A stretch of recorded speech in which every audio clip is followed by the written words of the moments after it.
జై శ్రీమన్నారాయణ. అందరికీ నమస్కారం అండి.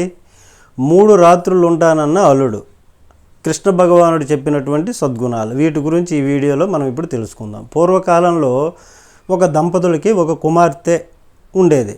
కుమార్తెకు యుక్త వయసు వచ్చింది, 16 ఏళ్ళు పూర్తయిపోయి వివాహం చేయాలనే తలంపుతో ఒక అబ్బాయిని చూసి వివాహం చేస్తారు. అల్లుడు గారు ఏమొచ్చి దూర ప్రాంతం వాడు. వివాహం అయిపోయింది, వాళ్ళు వెళ్ళిపోయారు వాళ్ళ ఇంటికి. ఒక నెల రోజుల తరువాత దీపావళి పండుగ వచ్చిందండి. కొత్త అల్లుళ్ళని పిలుస్తారు కదా అందరూ కూడా, అలానే వీరు కూడా పండగకి, దీపావళి పండగకి అల్లుడు గారిని పిలవాలనే ఉద్దేశంతో మామగారు ఒక ఉత్తరం రాశాడండి. అల్లుడు గారు దీపావళి పండగకి మా ఇంటికి రండి అని ఆహ్వానించాడు. ఆహ్వాన ఉద్దేశం ఏంటంటే, దీపావళికి వస్తారు, దీపావళి రోజు ఉంటాడు, మరుసటి రోజు ఉంటారు, ఆ 3వ రోజు వెళ్ళిపోతారు అనుకుంటారు ఎవరైనా. అదే ఉద్దేశం మీద పిలిచాడు. సరిగ్గా దీపావళి వచ్చిందండి, అల్లుడు వచ్చేసాడండి. ఆహా, ఎటువంటి పిండి వంటలు చేశారంటే రకరకాలైనటువంటి పిండి వంటలు, వేడుకలు, బాగా ఆడంబరాలు, చక్కగా పండగను జరిపించుకున్నారు. అల్లుడు గారు శుభ్రంగా భోంచేసేసాడండి. మరుసటి రోజు కూడా ఉన్నాడండి అల్లుడు గారు. అలా వారం రోజులుగా కదలేదు అల్లుడు గారు, అక్కడే ఉండిపోయారు. మామగారికి పెద్ద సమస్య ఏర్పడింది. ఏంటి ఈయన వచ్చాడు, దీపావళి పండుగకు వచ్చినవాడు దీపావళి పండుగ రోజు ఉండాలి, మరుసటి రోజు ఉండాలి, లేదా మరుసటి రోజు ఉండాలి, 3 రోజులతో వెళ్ళిపోవాలి కదా, ఇంకా ఉండిపోతున్నాడు, చాలా ఇబ్బందిగా ఉంది అని మామగారికి ఒక సమస్యలాగే ఏర్పడిపోయింది. రామరామ, నేనేదో 1 రోజు 2 రోజులు ఉంటాడు అనుకుంటే పూర్తి ఇక్కడ ఉండిపోతున్నాడు, తిష్టేసేస్తున్నాడు, ఇంకా నా వల్ల కావట్లేదే, ఏం చేయాలి అని ఆలోచిస్తాడు. అలాగే 10 రోజులు అయింది, కదలలేదు. మామగారికి అత్తగారికి విరక్తి కలిగిపోయింది ఇతని మీద. అత్యవసర సమావేశం ఏర్పాటు చేసుకున్నారు. ఏం చేయాలి, ఎలాగైతే వెళ్ళిపోతాడు ఈ అల్లుడు గారు అని చెప్పేసి ఆలోచించుకొని అత్తగారు ఈ విధంగా సూచన చేశారు.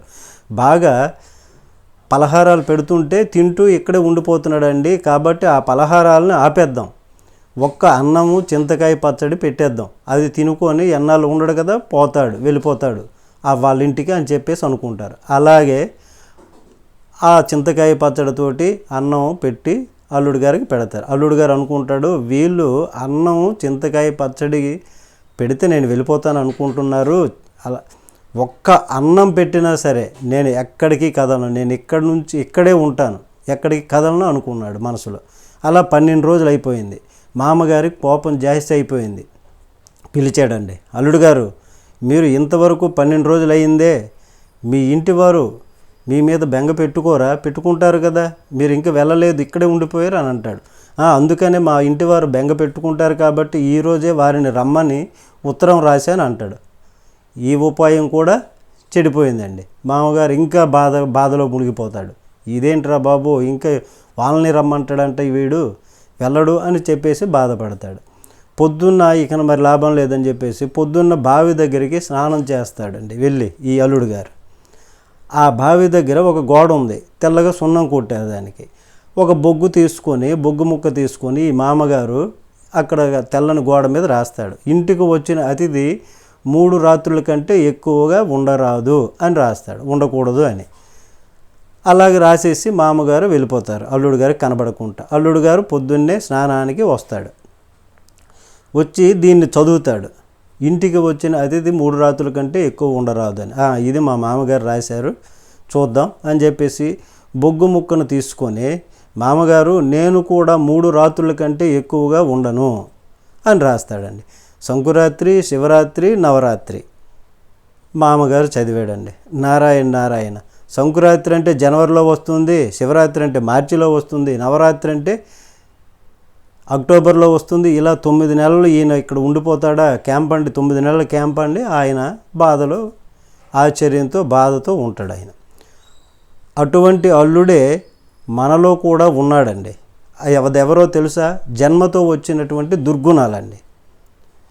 అవి ఎంత పొమ్మన్నా పోవండి. శ్రీకృష్ణ పరమాత్ముడు చెప్తాడు దానికి ఒక ఉపాయం. మురికి నీరు పోకపోతే ఏం చేస్తాం చెప్పండి? మంచినీళ్ళు తీసుకొని దాన్ని క్లీన్ చేస్తాం, కొట్టేస్తాం. అదేవిధంగా శ్రీకృష్ణ భగవానుడు సద్గుణములు ఉన్నాయి, ఆ సద్గుణముల చేత దుర్గుణాలను సాగనంపండి అని చెప్తాడు. అట్లాంటివి 26 సద్గుణాలు చెప్పాడండి. అందులో కొన్ని మనం ఇప్పుడు చెప్పుకుందాం. ఆ పరమాత్ముడు చెప్పిన వాటిలో సర్వభూతాలను సమానంగా చూడాలి, సర్వ ప్రాణికోటిని కూడా సమాన దృష్టితో చూడాలి. అందరిలో మనమే ఉన్నాము, మనలాంటివే అవి కూడా, ఆ జంతువులు కూడా, మనలాంటి వాళ్ళు ఆ మనుషులు కూడా అనే భావన, సమభావన కలిగి ఉండాలి అని చెప్పాడు. అలాగే మనస్సు నిర్మలంగా ప్రశాంతంగా ఉండాలి, అహంకారము ఉండకూడదు, సుఖదుఖాల యందు సమస్థితిలో ఉండాలి. సుఖం వస్తే పొంగిపోవడం, దుఃఖం వస్తే కుంగిపోవడం ఉండకూడదు అని ఇట్లాంటివి మంచి గుణాలను చెప్పాడు. సర్వభూతానం, సర్వ ప్రాణికోటికి కూడా సమానంగా చూడాలి. ఎవరికి కూడా ఏ ప్రాణిని కూడా ద్వేషించకూడదు, ఏ ప్రాణి మీద క్రోధం కలగకుండా ఉండాలి. అలాగే అన్ని ప్రాణులకి కూడా మనం ఉపయోగపడగలిగితే ఉపయోగపడాలి. ఇప్పటి వరకు హింస చేస్తే ఇక నుంచి హింస చేయకూడదు, ఇప్పటి వరకు అపకారం చేస్తే ఇక నుంచి అపకారం చేయకూడదు, ఇప్పటి వరకు దుర్గుణాలు ఉన్నటువంటి వాటిని దుర్గుణాలను మానివేసి ఇక నుంచైనా సద్గుణాలనుగా మార్చుకోవాలి అని భగవానుడు చెప్పాడు.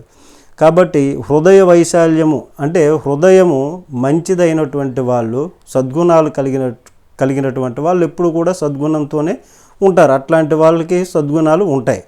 కాబట్టి ఇదంతా ఒక యూనిట్, ఒక స్వరూపం, ఒకే విశ్వరూపం కనుక ఏ ప్రాణినైనా హింసిస్తే మనల్ని మనం హింసించుకున్నట్టే. ఇదంతా ఒక విశ్వరూపం, ఒక కుటుంబం, దైవ కుటుంబం. కాబట్టి అందరూ దానిలో సమానమే కదా.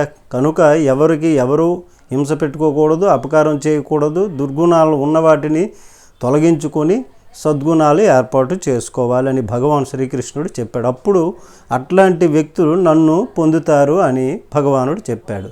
మనం ఆ విధంగా పాటిస్తాం. జై శ్రీమన్నారాయణ.